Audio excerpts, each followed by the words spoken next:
Hi friends, ఈరోజైతే మీకు ఈ వీసాలో నాట్ స్ట్రైట్ ఫార్వర్డ్ మెయిల్స్ వస్తున్నాయి కదా.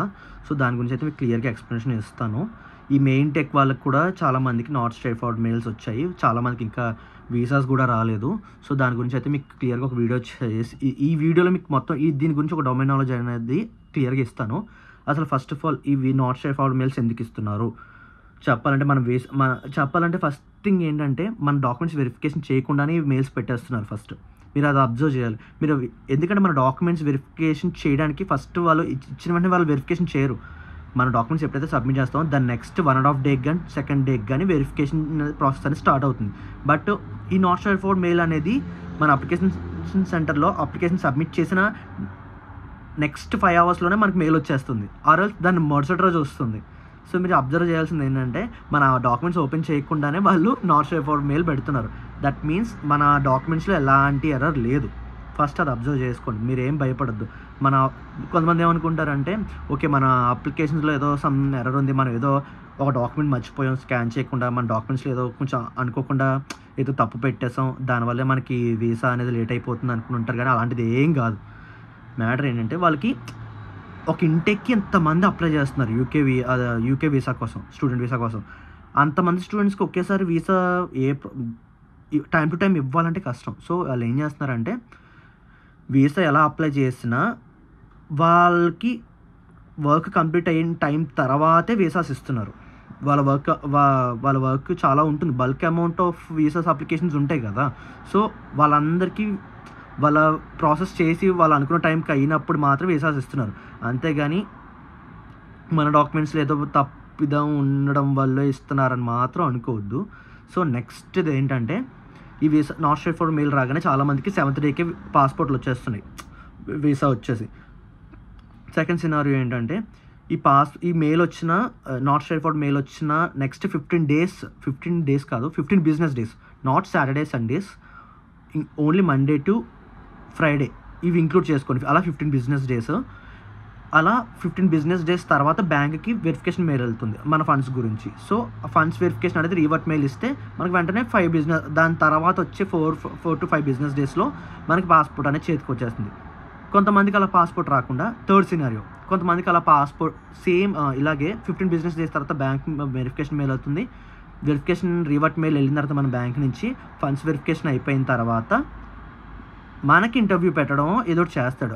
అప్పటికి వాడికి ఫండ్స్ వెరిఫికేషన్ అయిపోయినా మన డాక్యుమెంట్స్ చూసి వాడికి కన్విన్స్ అవ్వకపోవచ్చు. ఎందుకంటే మనం అండర్ గ్రాడ్యుయేషన్ ఒక గ్రూప్ చేస్తే పోస్ట్ గ్రాడ్యుయేషన్, ఇక్కడ వీళ్ళ దగ్గర పోస్ట్ గ్రాడ్యుయేషన్ అనేది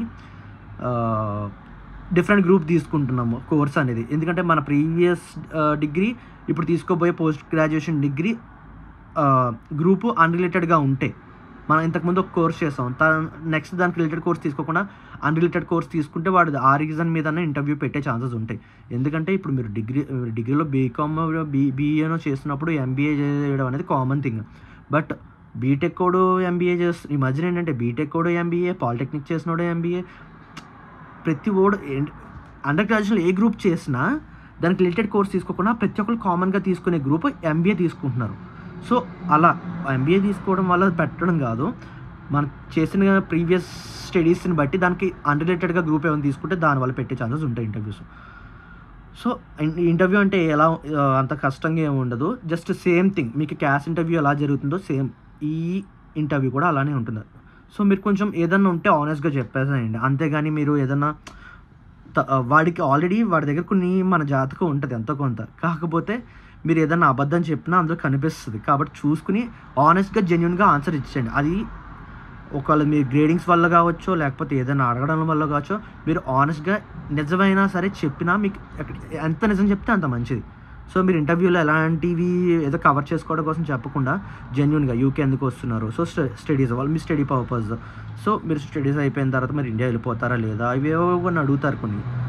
ఆబ్వియస్లీ నేను ఇండియాకి వెళ్ళిపోతాను, నాకు ఇక్కడ ఈ గ్రూప్ చేయడానికి వచ్చి ఇక్కడ నేను జాబ్ చేసుకుంటాను ఇక్కడ, ఇలా ఏదో ఒకటి.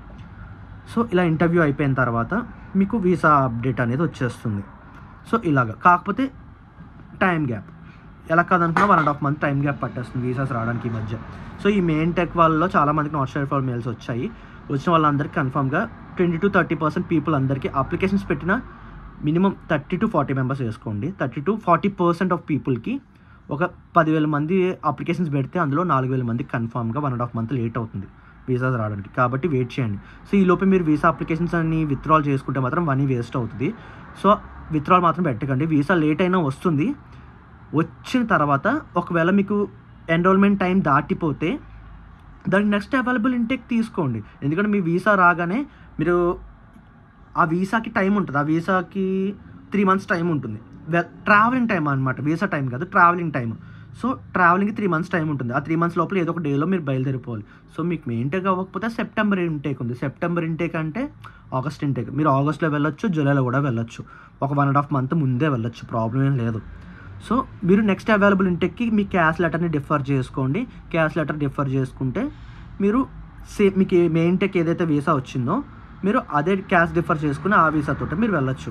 మీకు అలాంటి విషయాల్లో ప్రాబ్లం ఏం అవసరం లేదు. సో మీరు వీసా లేట్ అయినా వెయిట్ చేయండి. వీసా అప్లికేషన్ మాత్రం విత్డ్రాల్ పెట్టద్దు. సో ఈ NET-4 మెయిల్స్కి మీరు భయపడాల్సిన పని అయితే ఏమీ లేదు. సో ఇది గైస్ అసలు ఇన్ఫర్మేషన్.